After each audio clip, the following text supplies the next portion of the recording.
Alors là, je vais vous parler de traces sur certaines coquilles que l'on rencontre dans tous les Hauts-de-Seine du bassin parisien, mais d'une manière plus générale dans tous les niveaux fossilifères du tertiaire et même de l'actuel.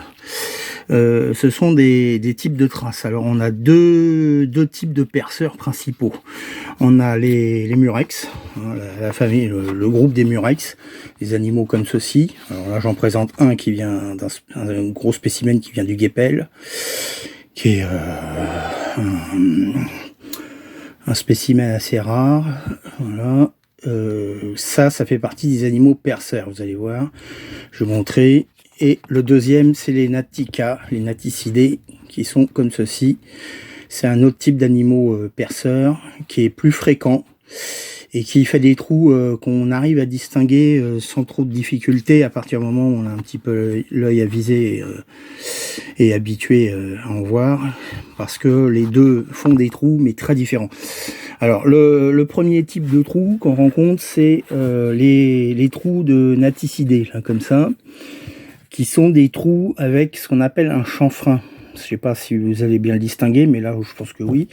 Le trou en chanfrein, c'est-à-dire qu'il y a un premier trou qui est au fond, là, et un trou un peu plus large. Et là, le chanfrein, comme ça, c'est typique du pied des naticidés qui venaient globalement se mettre comme ça et recouvrir l'intégralité du spécimen. Et avec un appareil spécial qu'on appelle la radula, ils arrivaient à faire un trou comme ça aussi bien, aussi propre que ça. Alors sur certaines coquilles, là c'est un bivalve qui vient aussi du guépel, c'est assez fréquent. Et vous voyez, il n'attaquait pas n'importe où, parce qu'il attaque au niveau du muscle adducteur, c'est-à-dire à côté du muscle qui permet à la coquille de se fermer. Alors bon, il y a d'autres types de prédation qui sont un petit peu situés autre part, mais généralement ils attaquaient à peu près toujours au même endroit. Je pense que voilà. Donc ça c'est une autre type de naticidé qu'on voit très bien aussi sur ce Calistala evigata du guépel.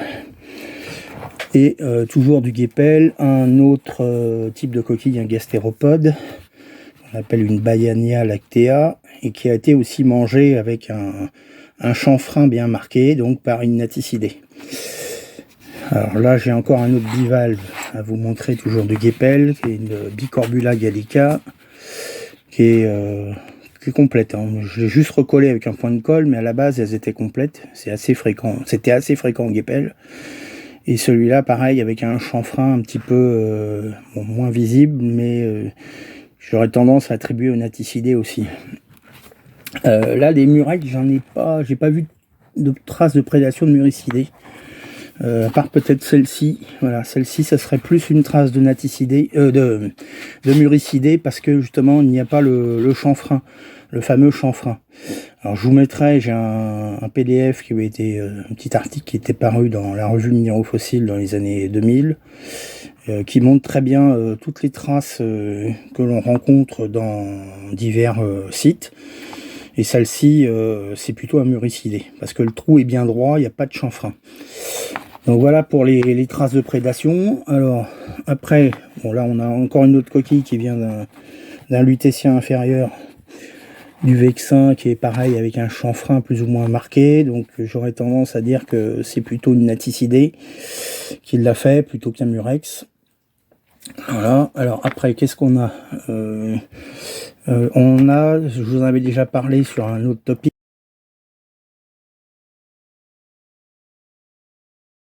sur Pourcy.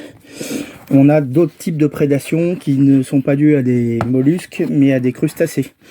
Notamment, alors même si là, il y a la cassure, elle a été un petit peu accentuée, mais je vais vous montrer sur un autre spécimen, ce sera encore plus parlant.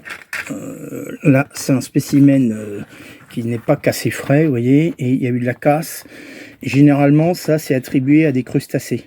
Parce que les crustacés vont avoir, avec leurs pinces, leurs dactyles, ils vont aller chercher l'animal qui va se réfugier au plus profond de sa coquille, bien sûr, et ils ont tendance à grignoter, enfin à casser toute la partie qui se situe ici, pour aller récupérer l'animal au fond de sa coquille et la prédater. Donc là, c'est peut-être une prédation qui a un petit peu échoué, parce que l'animal semble avoir survécu. Là, j'ai encore une trace de prédation, toujours d'un crabe, et puis qui surtout a été complété par des traces de spongères qu'on appelle les cliones, qui sont des spongères en croûtant, qui vont se fixer sur les coquilles et laisser des traces très particulières. Je vais vous montrer d'autres types de coquilles qui ont été mangées par... enfin, pas mangées parce que c'est pas vraiment une trace de prédation en soi, mais c'est une trace d'accroche, on va dire, d'animaux, alors qu'ils sont qui sont des spongères, qui sont des animaux, hein, qui sont pas des plantes, c'est des animaux marins et des fois un petit peu lagunaires. Bon, là on est sur un gastéropode marin, donc il n'y a aucune difficulté à dire que ça a été colonisé par aussi des cliones, mais je les rencontre également dans des niveaux plus lagunaires. Donc là c'est une Nostator du Guépel, vous voyez, qui est à peu près de 7-8 cm, qui a été colonisé par des cliones. Je vais vous en montrer sur une autre coquille où c'est encore plus marqué, toujours sur une coquille du Guépel. Là c'est un Kama, c'est un bivalve, et là on peut voir que le bivalve a été fortement colonisé parce que on voit que ça a été partiellement détruit. Bon, l'intérieur de l'animal est complet, mais la coquille extérieure qui est assez épaisse a été à la fois mangée par par le pied des cliones, mais il semblerait qu'il y ait aussi eu au moins un bivalve qui est perforé partiellement la coquille. Donc voilà, alors ça je vais vous montrer qu'il y a d'autres types de perforations qui ne sont pas des perforations de prédation, mais qui sont des perforations faites par des bivalves qu'on appelle des lithophages, parce que ce sont donc lithos c'est la pierre, phage c'est mangeur. Alors c'est un résumé un petit peu large pour désigner un animal qui va faire un trou dans de la roche, et généralement ce sont des animaux, des petites coquilles, des petits bivalves. Alors ça peut ressembler à ça. Par exemple, là, on a une thérédine de l'Éocène du bassin parisien, une thérédine qui vient de la région d'Épernay. Et cette thérédine-là creusait à la fois dans les marnes, mais aussi des fois dans les blocs. Et de l'autre côté de l'animal, on va voir ici, donc là c'est la partie, vous voyez, on a la jointure des valves qui est ici. Ça peut former des très longs tubes. Moi j'en ai vu de plus de 15 cm en place. Par contre ça casse ça casse très facilement. Donc là c'est une partie d'un tube récupéré. Et à l'extrémité, quand ça ressort, on va dire à l'autre bout, voilà, ça ressemble à ça. Et des fois il y a des confusions de ça avec d'autres éléments que certains attribuent à des dents de crocodile, mais en fin de compte qui sont juste des terriers. Vous voyez, c'est bien creux. Et c'est la partie terminale de la thérédine. Donc ça c'est des tubes, ça peut faire même peut-être 30 cm. J'ai vu des très grands spécimens, très difficiles à sortir, c'est dans une couche argileuse. Mais bon, là c'était pour revenir aux propos initiaux. Donc là on a des trous comme ça qui ont été perforés. Et vous voyez, c'est des perforations totalement naturelles, donc de bivalves comme ça, qu'on appelle lithophages. C'est pas qu'ils mangent, ils se servent de ça pour se cacher. Donc là, je vous en montrer un deuxième morceau qui vient du Guépel, toujours d'une couche, j'ai été quasiment le seul à prélever, qui était au-dessus d'une couche très riche en mollusques.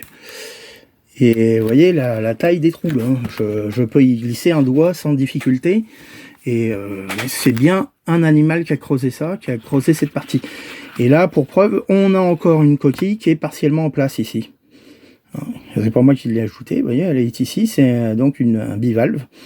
Donc là, il n'y a qu'une valve, malheureusement, mais il y a d'autres où j'en ai qui sont encore dedans, qui sont encore bien complets à l'intérieur. Donc vous voyez, ça, des roches comme ça, on pourrait penser que ça a été fait artificiellement, mais c'est pas le cas, hein. C'est vraiment des animaux au moment où ils ont creusé ces roches là, qui étaient déjà sous forme de roches, et qui étaient comme ça. Ça, c'est des animaux qui existent toujours dans le registre actuel, hein. On en trouve régulièrement. Et alors il y a d'autres animaux qu'on appelle les xylophages qui sont assez proches de ça, mais qui ressemblent plus à des vers, on va dire, et qui ont tendance, pour les anciennes marines marchandes, quand c'était du bois, des coques en bois, à faire des gros dégâts. Je vous mettrai un lien, vous verrez que des fois, malheureusement, les bateaux étaient été bouffé de ce qu'on appelle le taret. C'est des sortes de bivalves en forme vermiforme. Et ça bouffait complètement les coques au point de mettre en jeu la structure du navire. Et ça, donc ça survit de nos jours. Même là, si ce sont des spécimens fossiles, ceux-là ils ont 48 millions d'années, ceux-là ils ont 40 à peu près.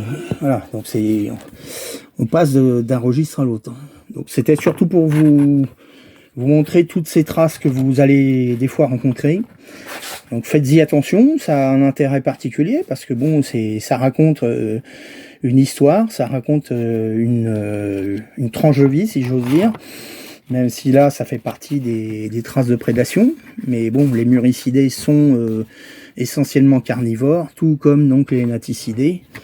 Alors là, je vous montre que 2 exemples qui viennent du guépel, mais il y en a beaucoup d'autres, des muricidés, et qui sont tous carnivores avec des formes très différentes.